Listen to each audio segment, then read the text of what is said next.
پدر. ای غم سنگین هجران، تا به کی بردارمت؟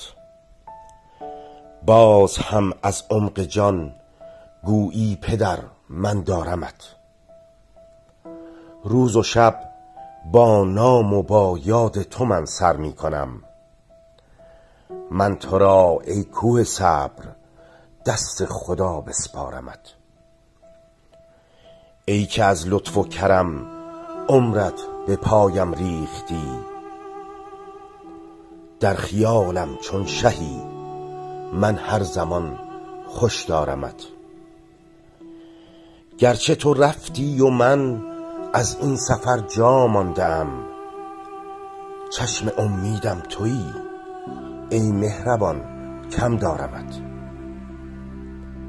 باز هم ای شاه دل بهرم دعا بنمای تو، چون هنوزم تو رفیقی و گرامی دارمت. همچو کوهی سربلند و استوار بودی پدر، در لطافت چون نسیم نوبهار پندارمت. ای که دنیا با تو امن و با تو زیبا می نمود، همچو رؤیایی قشنگ در قلب خود می کارمت. ای که سهمت گشته بود سختی و غم زین روزگار،